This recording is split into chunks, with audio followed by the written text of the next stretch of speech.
உலகத்திலேயே துயரமான கண்ணீர் என்ன தெரியுமா? தாயினுடைய கண்ணீர் தான். அந்த தாய்க்கு ஒரே ஒரு ஆசை என்ன தெரியுமா? நீ போய் வீட்டுக்கு போனோன்னா உங்க அம்மாட்ட உனக்கு என்னம்மா வேணும்னு கேட்டு போறேன். பையன்ல இருந்த கேளு, எனக்கு என்னப்பா வேணும், நீ படிச்சுட்டு ஒழுங்கா நல்லபடியா ஒரு வேலைக்கு போனா என் வாழ்க்கையில செத்தா கூட நிம்மதியா சாவண்டாம். பெண் பிள்ளைகள் போய் கேட்டு பாருங்க, நீ நல்லா படிச்சு பெரிய வேலைக்கு போய் உன்னை ஒரு நல்ல மாப்பிள்ளைகிட்ட கையை பிடிச்சு கொடுத்துட்டு நான் கண்ணை மூடிடுவேன். தனக்குன்னு எதையுமே கேட்க மாட்டாங்க. தனக்காக வாழாமல் உங்களுக்காகவே வாழுகின்ற ஒற்றை ஜீவன் தாய் மட்டுமே.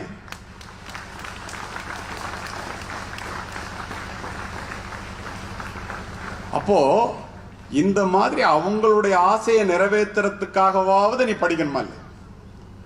ஏராள செல்வத்தை ஈதலினும் பிள்ளைக்கு சீராய் தரும் கல்வி சீர் என்கிறது நபிமொழி குறள். அரும் பரிசு பிள்ளைக்கு 1000 ஈதலினும் பெரும் பரிசு கல்வி என பேசு என்கிறது மேலது.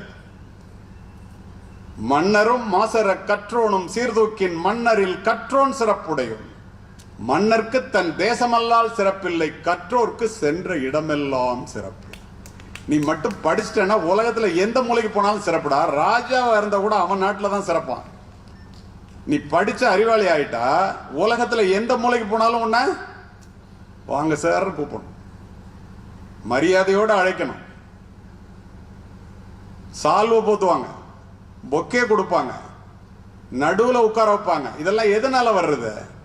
தனி மனிதன் கிடைக்கிற மரியாதை இல்ல, கல்வி. கல்வியின் மூலம் பெறுகின்ற அறிவு. இத நீ படிக்கிற காலத்துல படிச்சு தெரிஞ்சுக்கலன்னா அதுல என்ன பிரயோஜனம்? நீ வாழ்றதுல நினைச்சு பாரு. அது மட்டுமா?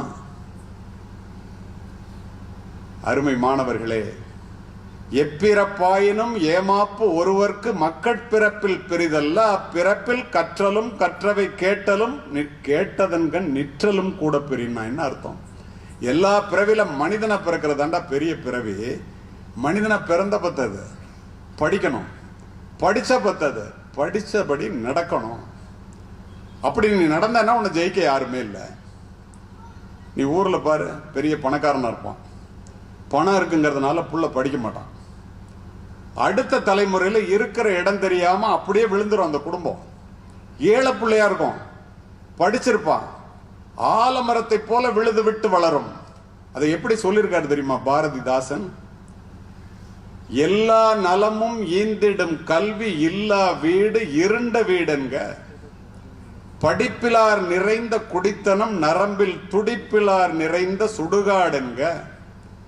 அறிவே கல்வியாம் அறிவிலா குடும்பம் நெறி காணாமல் நின்றபடி விழும். அரசு பள்ளி மாணவர்கள் அர்த்தம் சொல்ல வேண்டிய அவசியம் இல்லை, தமிழ் புரிஞ்சுக்கிறீங்க.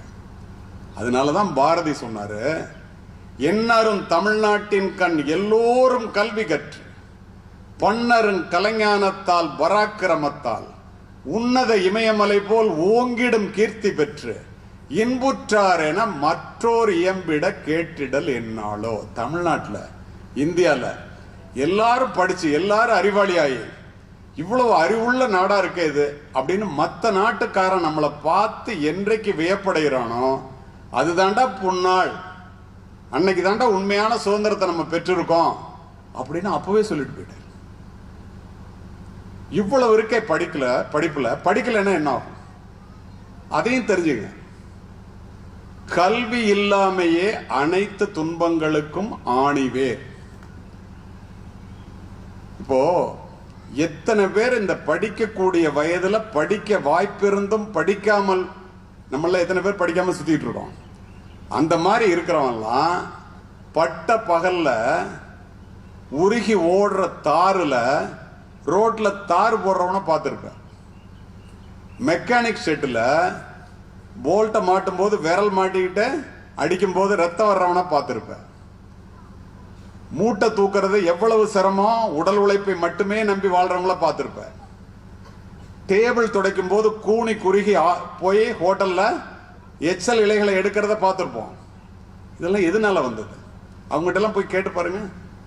படிக்கிறதுக்கு வாய்ப்பு இருந்து படிக்கலைன்னா என்ன ஆகும்? எல்லாருக்கும் இதான் கதி.